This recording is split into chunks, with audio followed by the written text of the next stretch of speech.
Don't you worry, the clip's about to begin, but don't forget to subscribe. Or else, don't make me turn this website around. All right, we've got Andrew from North Carolina. Andrew, you are on the line. How can we help you? Hi. Hey, Arden. Hey, Katy. You guys doing all right today? Yeah, thanks for asking.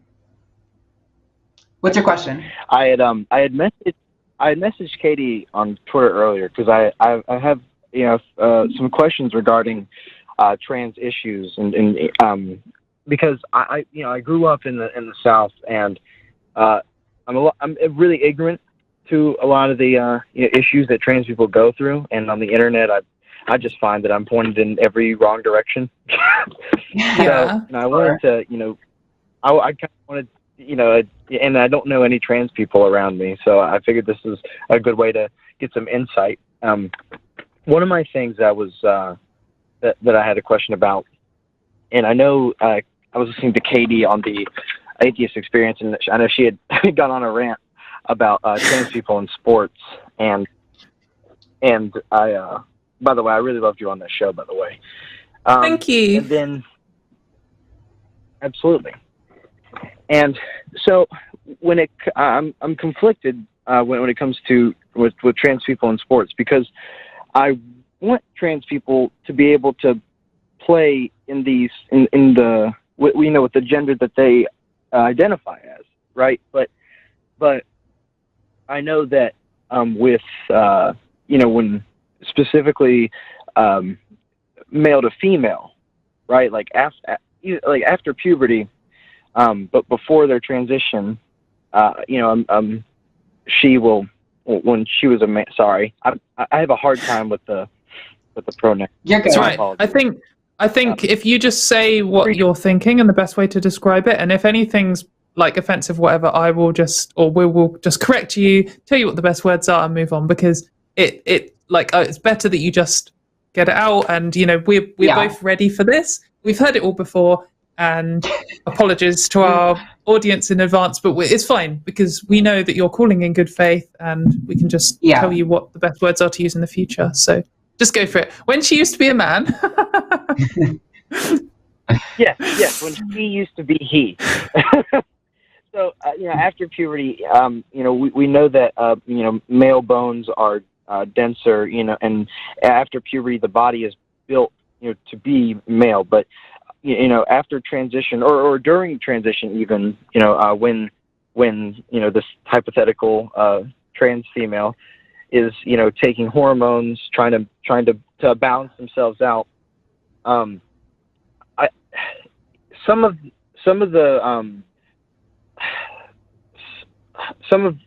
her biology cannot be altered, right? Like the hormones will help, but it won't completely change their structure. I'm sorry if that sounds weird. No, it's okay. I know where you're going. Yeah. Yeah, I just wouldn't want to put other women at a disadvantage in like high contact sports, but at the same time it's also like I would want them to be able to play in the sport. I wouldn't want them to be not allowed to play. So I don't know, like what's the like I just don't. I guess my question is like the hormone medication, is it enough to balance out some of the changes that happen through male puberty? Is that able to be undone, or is it just something that female sports and also male sports will have to adjust to in the future? Yeah, I think before Katy goes on her bona fide rant, I think if I could point you in a direction, if you really want some really solid science on this topic, you should check out Jangle's Science Lab. Just put out a video like 2 weeks ago about this, where he covered in depth all of the science. He's got plenty of qualifications to talk about this. He's did a fantastic job. I think from what I gathered from that video, amongst the research that I've done personally, pretty much every advantage that's conferred to trans women by like male quote unquote puberty it comes directly from testosterone. Either the advantages would either be directly from testosterone actively in the blood, or from things like height that are gained from testosterone. So really, like, yes, there is theoretically an advantage that a trans woman could possibly have in some specific sports if they went through male puberty. But I think, the issue here is we could be redefining categories. We talked about that, and last week we talked about this as well. Every single sport has its own set of traits where a certain set of genetics would give them an advantage. Like if you're going to be extra tall, you're going to have an advantage in basketball over possibly someone who's short, at least in some respects. But not in athletics, for example. But right, yeah, not like generally. But yeah, anyway, that's my little intro, pointing you in the direction of Jangles. But Katy, you can take it away. I also think Jangles is great. I haven't seen that video that you just mentioned, so I'm definitely going to watch that. So just on your wording, just because I said I would comment on it, how I usually phrase things when I'm talking about someone is I'll say either before you came out or before you transitioned. I wouldn't want, like if I was talking about Arden, I wouldn't say, Arden, when you used to be a man, well, this. I would say, hey, before you came out. And I think that's generally the polite way. It's the way that I think most trans people I've seen talking to each other will say it. It's not always polite to talk about before someone came out, so just be aware of that. But if it's someone you know well, or it's someone who's already brought it up, that's probably the wording that I personally would use. Though I know that lots of people would be very offended if you say, when you used to be a man. They might even say, well, I was never a man, and they can have their argument and position on that. I personally don't mind, but some do. And then the other comment that I wanted to say, you were saying about like the changes and whether the changes affect everything. Like so for example, so just on the comment of like the language, you can say for certain that no aspect of my medical transition has caused me to grow ovaries. That just isn't going to happen, unfortunately, and that's just a fact. And there are some things which very much changed. For example, my measurable hormone levels are now just matching what a cis woman's would be, average of my age and stuff. So there are some things that do change, and there are some things that don't change, and there are some things somewhere in the middle, and that's just a fact.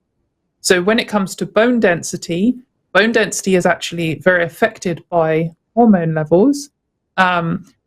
So one example that I think is worth raising is if trans people who have had gonadectomy, or whatever the word is, if you've had your testicles or ovaries removed and you don't have anything creating hormones in its place, then you have no primary hormone. And if you have no hormone replacement therapy, then osteoporosis, which is weakening of the bones, is a very common side effect. And I actually know one lady who was left without hormones for 10 years because of the country she lived in, which is just mind-bending. I don't know how she handled that emotionally, but she's mid-40s, and she has the bones of like an 80-year-old woman because she just didn't have anything reinforcing her bone production, which is bad. But when it comes to sport, if I wanted to say, here is an average bone density for a cis man, here is the average bone density for a cis woman, at what point will a trans woman's bone density reach that, if ever? I couldn't give you that number, and I don't know for sure when that would be, or if it would ever be at certain hormone levels. And perhaps that's a question for Jangles' video, or looking up the science directly. But I guess one thing that's always worth pointing out is kind of what Arden said. If we found out that trans women who are on an average dose of HRT, their bone strength goes from being, 10% stronger, and it goes down to still being 1% stronger, that might be considered an unfair advantage.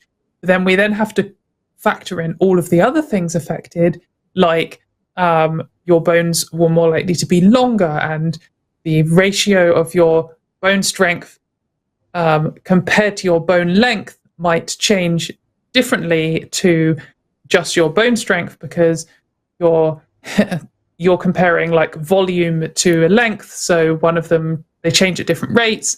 And there are all kinds of complicated properties here. And I think it's very easy to say, like quite often these studies go, oh, look, grip strength for a trans woman hasn't reduced as much as we would expect. Therefore, it's unfair. But then like grip strength isn't necessarily measuring the like length of your ligaments in your legs and how strong they are and capable they are of now moving your legs, which muscles are comparatively weaker. And there are so many properties that it's going to be very hard to directly measure any one thing and make any one call. I think, potentially eventually we could do all the science and then we could say, in this one sport, trans women have an unfair advantage and in this one they don't. What this means is you will quite often encounter people saying, trans women's bone strength is 10% higher after 2 years or whatever the number is, therefore they're unfair to compete. And the first thing you need to do is this study bullshit? It might be okay, it might not. Secondly, does this actually match the requirements of the sport we're discussing? Because maybe 2 years isn't enough for this sport and they've already decided that. And then thirdly, is bone density enough to ban people? Is that the most important factor here? Is it overwhelming of all the other factors? And this is why I often point to the fact that trans women as a group aren't actually doing very well at sport. Kind of internationally, we underperform in like everything. So that doesn't necessarily mean that trans women don't have a physical advantage, because it could be down to transphobia or funding and all kinds of other things. But the answer is very complicated. So I think that I wouldn't want to say all advantages of male puberty are wiped out by 2 years of HRT. I don't think I can strongly assert that. And I think it would depend on person, and it depends on age of transition, and it depends on which sport we're talking and which factors we're comparing. And there is a lot of very complicated stuff here. Sorry, I'm ranting. Go ahead. No, you're good. I actually realized, when Arden was speaking, she was talking about having different different categories? Is that what you said, Arden? Yep. Like different categories for certain sports. I just got to thinking after she said that like even in cis men and cis women in sports, right? Like some of them are born, with physical talents that others aren't born with. So yeah. Exactly. So even maybe if there are some advantages, then maybe it doesn't even matter, because people are already given advantages anyways at birth, right? Yep, spot on. For sure. I just thought that. I just didn't think about that before I called. I apologize. But no, that's okay. It's good common. to know. This stuff is berated in the media all the time. I think we've all, even non-trans cis people, hear in the media all the time that, a women's sport is under attack, women and girls' safety, and, your daughters are going to get beaten by a grown man in a beard. So I think it's really common for, if these ideas are flooding your mind, to have a hard time sorting through them. But that's why we have this show, so that we can talk about it and go through it. Because I think that's a really common thing that people forget. We mentioned last week that, like Michael Phelps has famously massive hands. So he has a huge genetic advantage. So do we ban him from sports because of his giant hands? I'm sorry, you cut out there. Go ahead. But no, I was saying his hands are pretty much like flippers. Yeah, he hasn't evolved correctly. Yeah. He's a bit odd when it comes to Michael Phelps is an odd man. But wow, he's lucky he was born in a time where Olympic swimming is a thing that we do. Because if he was born like 1,000 years ago, he might not be as celebrated. Yeah. It's very odd the way people admired him, or the way other Americans would go. It's like, oh, we love this guy. He can swim really well. It's like, okay, but he has worked hard for it too. I have one more. I'm sorry. I was just saying he's worked hard for it too. But no, it's okay. Go ahead. Yeah. I mean, obviously, yeah. But I think I had one more. Oh, yeah. I know. As talking about the media, yeah, like, and then that's another reason I wanted to, to call in, just to open my mind a little bit more, because I try to be open-minded. It's like at a home, I turned 18 recently, and it's like I still live at home with my mom, and just constantly there's just Fox News on the TV, and I've been and watching Fox News has made me a skeptic. So it's just hard to believe anything that comes on the television. Awesome. Well, I think we're gonna probably move on to the next caller, but thank you, Andrew, so much for calling. I hope we were able to help you on this question. Oh, no, yeah, it helped a lot. Thank you. You guys are great. Awesome. Have a nice day. Thank you very much. You as well, guys. Thank you. Thank you. I'm so glad that we don't have Fox News in the UK. Yeah, well, I mean, BBC is at the margin. They're trying to start a new one called GB News, which is going to be Fox News too. So, anyway, sorry, carry on. Hey, thanks for checking out this clip for The Line. While you're here, hit that like button, hit subscribe, turn on notifications, and then share this with that bitter uncle of yours who loves talking about the good old days.